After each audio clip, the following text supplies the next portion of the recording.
चलिए दोस्तों, कहानी का अगला भाग सुनते हैं। बहुत ही रोचक कहानी है, गौर से सुनिएगा। दोस्तों, गोपालेश्वर की बात बाद में करते हैं। पहले एक और कहानी बीच में पढ़ लेते हैं जो इसी से जुड़ी हुई है। शहर से कुछ दूर सोनापुर गांव था। पिछले कुछ दिनों से यहाँ पर एक रहस्य की उत्पत्ति हुई। जनवरी फरवरी का महीना है। जमींदार हरिश्चंद्र की एकमात्र लड़की दीपिका दोपहर का भोजन समाप्त कर नौकरानी की लड़की माला को लेकर छत पर धूप सेकने गई थी। सोनपुर एक समृद्ध व धनी गांव है। जमींदार के पास पैसों का भंडार है। उनका बड़ा सा एक घर जिसके ऊपर बड़ा सा छत है। पश्चिम दिशा वाली छत पर बैठकर 13 साल की दीपिका अपने लंबे बालों को सुखाने में व्यस्त थी। माला उसके पास ही बैठकर सूखे कपड़ों को समेट रही थी। अचानक दीपिका ने देखा, पश्चिम की तरफ से एक नारियल का बड़ा सा पत्ता उड़ता हुआ आ रहा है। तेज हवा भी नहीं चल रही थी, लेकिन यह पत्ता कैसे उड़ रहा है? सोचते सोचते ही वह पत्ता दीपिका के हाथों के पास आकर रुक गया।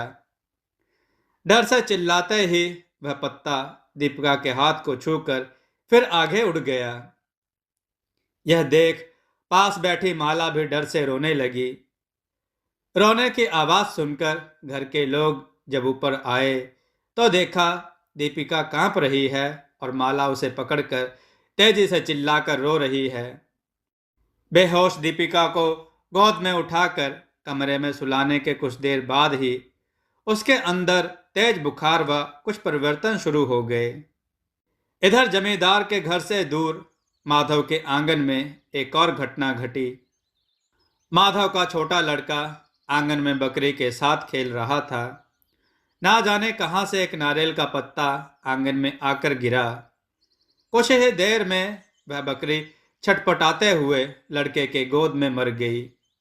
छोटा लड़का वह दृश्य देखकर ही बेहोश हो गया। माधव जमींदार के घर का खास नौकर है। वह उस वक्त गायों को चारा डाल रहा था। यह खबर सुनकर बड़ी माँ को बताकर वह जल्दी से अपने घर की तरफ भागा। जमींदार हरिश्चंद्र उस समय घर में नहीं थे। वे किसी काम की वजह से पास वाले गांव में गए थे। घर लौटकर सभी समाचार सुनते ही पहले अपनी लड़की को देखने पहुंचे। शाम का वक्त था। बड़े से कमरे में एक ऊंचे पलंग पर उसकी एकमात्र लड़की दीपिका सो रही थी। कमरे के कोने में रखे टेबल के ऊपर एक लालटेन जल रही थी। इतने बड़े कमरे में रोशनी के मुकाबले अंधेरा ही ज्यादा था। उस हल्के अंधेरे में उन्होंने देखा कि कई प्रकार की परछाइयां दीवारों व छत पर चल रहे हैं, नाच कर रहे हैं। यह देख जमींदार साहब का कलेजा कांप गया। आखिर यह किस अशुभ घटना का संकेत है? दीपिका अभी सो रही थी। दवाई के कारण उसके बुखार में कुछ कमी आई थी। जमींदार हरिश्चंद्र सोचते हुए बाहर आकर बैठ गए। कुछ समय बाद माधव को बुलाकर उसके लड़के का हाल चाल पूछा। वैद्य जी ने दीपिका को जांच कर फिर हरिश्चंद्र से बात करने आए। हरिश्चंद्र बोले, वैद्य जी, आपको पता चला कि क्या बात है? नहीं, मुझे कुछ समझ नहीं आ रहा। वैसे इस ठंडी में एक बड़ा नारियल का पत्ता कैसे उड़ सकता है? दीपिका अब कैसी है? बुखार तो अब नहीं है, लेकिन वह काफी डरी हुई है। और माधव का लड़का, उसका हाल भी एक जैसा ही है। शरीर ठीक है, लेकिन डर इतनी जल्दी मन से नहीं जाता। वैद्य जी अब घर लौट गए। दीपिका प्रतिदिन रात को अपनी दादी शारदा देवी के पास सोती थी। उस दिन भी उनके पास ही सो रही थी। अचानक रात को शारदा देवी की आंख एक खटखट की आवाज सुनकर खुल गई। आंख खोलकर देखा तो दीपिका लड़खड़ाते हुए दरवाजा खोलकर बाहर जा रही है। उसकी साड़ी का आंचल फर्श पर गिरा हुआ था।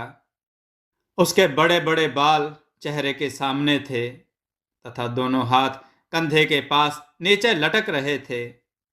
शारदा देवी डरते हुए बोली, बिटिया रानी, कहाँ जा रही हो? मानो दीपिका को कुछ भी सुनाई नहीं दिया। शारदा देवी जल्दी बिस्तर से उठकर दौड़ते हुए दीपिका के पास गईं। उसके हाथ को पकड़कर खींचते ही दीपिका ने मुड़कर देखा। उफ, कितनी भयानक नजर है। शारदा देवी डरते हुए उसके हाथ को छोड़कर पीछे हट गई। 13 साल की लड़की की आंखों में मानो किसी 40 साल के आदमी का भयानक दृष्टि है। लाल मणि जैसी आंखें, लेकिन दीपिका की आंखों की पुतली का रंग काला है। यह शारदा देवी जानती हैं। दीपिका घर से निकलकर आंगन के पास वाले गौशाला में चली गई। चारों तरफ वातावरण में एक सनसनाहट की आवाज सुनाई देने लगी। शारदा देवी चिंता व डर के आतंक से वहीं बेहोश हो गई। सुबह जब माधव काम करने आया तो देखा कि बड़ी मां बाहर बेहोश पड़ी हुई हैं। उसने सभी को बुलाना शुरू कर दिया। आवाज को सुनकर सभी जल्दी से भाग कर आए। उन्होंने सोचा शायद बाहर जाते वक्त बड़ी मां गिरकर बेहोश हो गई। शारदा देवी को कमरे में ले जाकर चेहरे पर पानी के छिट्टे मारते ही उन्होंने अपनी आंखें खोली। आंख खोलते ही उन्होंने पहले यह पूछा, बिटिया रानी कहाँ पर है? हरिश्चंद्र बोले, वह तो आपके पास ही सो रही है। माँ, आपको क्या हुआ था? शारदा देवी ने इसका उत्तर नहीं दिया। मुड़कर देखा तो दीपिका पास ही सो रही थी। इसके बाद उन्होंने कहा, रात को थोड़ा बाहर जाने के लिए उठी थी, तभी चक्कर आने के कारण मैं वहीं पर गिर पड़ी। तुम सभी जाओ, मैं थोड़ा आराम करूंगी। सभी के जाने के बाद शारदा देवी सोच रही थी कि क्या उन्होंने रात को सपना देखा था? वह बाहर क्यों गई थी? रात का दृश्य याद आते ही उनका शरीर एक बार फिर डर से कांप गया। इधर गौशाला से नौकर के आवाज को सुनकर सभी उस तरफ भागे। वहां पर जाकर उन्होंने देखा कि पिछले सप्ताह जो भूरी गाय का बछड़ा जन्मा था वह जमीन पर मरा पड़ा हुआ था। किसी ने बछड़े के पेट को फाड़कर अतड़ियों को बाहर खींचकर निकाला है। ऐसी असंभव घटना इस गांव में पहले कभी नहीं हुई। खबर फैलने में ज्यादा समय नहीं लगा। गांव के कई लोग इसे देखने के लिए आते और दृश्य देखकर डर से अपनी नजरें घुमा लेते। जमींदार हरिश्चंद्र ने यह सब देखकर चिंतामग्न हो गए। 2 दिन पहले जमींदारी का काम समाप्त करके जब वह लौट रहे थे, उस वक्त नदी के किनारे वाले शमशान में उन्होंने एक तांत्रिक जैसे आदमी को देखा था। कब आया, कहां से आया, एक बार परिचय लेना होगा। इस बीच दीपिका नींद से जागी। आज शरीर स्वस्थ लग रहा है। उठकर मुंह हाथ धोते वक्त उसे ऐसा लगा कि होंठ के पास कुछ लगा है। हाथ से होंठ पहुंचते ही वह लाल सूखा चीज उसके हाथ में लग गया। यह मानो सूखा हुआ खून है। कुछ दिन बाद ही लगातार उसी तरह गांव में कई सारी बकरियां तथा गायें मरने लगीं। शाम होने के बाद गांव के रास्ते पर कोई भी दिखाई नहीं देता। सभी अपने घरों में जाकर कुंडी को अच्छे से बंद कर देते। परिस्थिति खराब हो रही है, यह देखकर सभी जमींदार साहब के यहाँ रात को पहरा देने के फैसले के लिए इकट्ठा हुए। जरूर कोई जंगली जानवर गांव में आ गया है, लेकिन रात को पहरा कौन देगा? शाम होते ही चारों तरफ का परिवेश बदल जाता है। कोई मानो हवा में धीरे धीरे बात करता है। सभी पालतू पशु आधी रात को अशांत हो जाते हैं। रात को दीपिका के साथ शारदा देवी सोती थी, लेकिन उस रात के बाद माला भी उसी कमरे के फर्श पर सोने लगी। प्रतिदिन रात को शारदा देवी जागने की कोशिश करती, लेकिन रात के 12 बजते ही किसी अनजान प्रभाव के कारण उसे गहरी नींद आ जाती। अगले दिन सुबह उठकर देखती तो दीपिका पास ही शांत होकर सोते हुए मिलती। उन्हें सचमुच का डर लगा जब उन्होंने लगातार 2 दिन सुबह दीपिका के होठों के पास लाल सूखे खून जैसा कुछ लगा हुआ देखा। इधर दिन पर दिन पशुओं की हत्या की खबर भी शारदा देवी के कानों तक पहुंचती रही। शारदा देवी जान गई कि गुरुदेव के शरण के अलावा अब दूसरा कोई उपाय नहीं है। जमींदार हरीश चंद्र ने अपनी मां के आदेश से गुरुदेव को लाने के लिए आदमी भेजा। इस बीच और एक घटना घटी। गुरुदेव के आने से पहले वाली रात को माधव बिना डरे अपने घर से बाहर निकला था। उसने देखा कि एक परछाई पास वाले घर के बकरी के बाड़े से निकल रही है। वह अपनी जान की परवाह किए बिना उस परछाई के पीछे पीछे गया। एक समय वह परछाई जमींदार के बड़े घर के अंदर चली गई। माधव इसके बाद अपने घर लौट गया।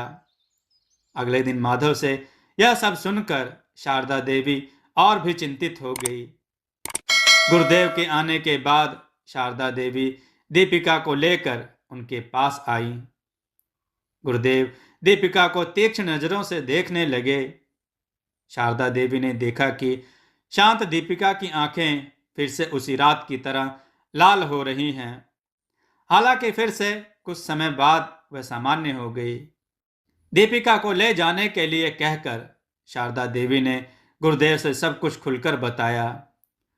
गुरुदेव ने सब कुछ सुना और फिर सुनकर बोले, कल एक यज्ञ करूंगा। उस वक्त दीपिका बेटी को कमरे के अंदर ही बंद रखना।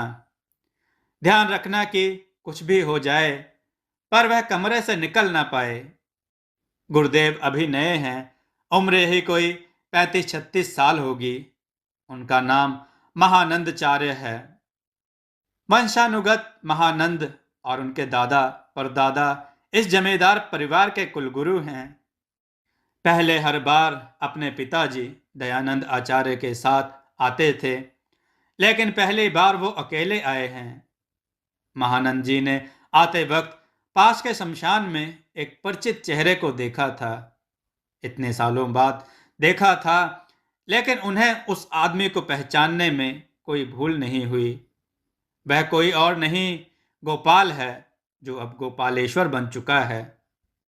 अगले दिन शाम को यज्ञ हवन शुरू हुआ। दीपिका एक कमरे के अंदर बंद थी। गुरुदेव ने अपनी और दीपिका की देह बंधन कर रखा है। शाम जितना बढ़ता गया, चारों तरफ हवा की गति भी उतनी ही बढ़ती गई। हवा की वजह से आसपास के पेड़ों की शाखाएं टूटने लगीं। इधर दीपिका भी कमरे के अंदर छटपटाने लगी। घर के चारों तरफ 3 दिए जलाए गए थे। गुरुदेव अपने गंभीर आवाज में मंत्र को पढ़ते जा रहे थे। क्रमशः अंधेरा बढ़ता गया। सड़े मांस और मलमूत्र के दुर्गंध से पूरा वातावरण ऐसे दूषित हुआ कि सभी भागकर अपने घर के अंदर चले गए। दोस्तों, इस कहानी का यह भाग आपको कैसा लगा कमेंट में ज़रूर लिखकर बताइएगा, और अगला भाग सुनना चाहते हैं उसके बारे में भी लिखिएगा। दोस्तों, आपको यह कथा कैसी लगी अपने विचार और सुझाव कमेंट में ज़रूर दें। हमारी कथाओं को लाइक करें, हमारे चैनल को सब्सक्राइब करना न भूलें। हमारी कथाओं को शेयर जरूर करें जिससे लोगों को अच्छा ज्ञान प्राप्त हो। जय श्री राम भक्तों।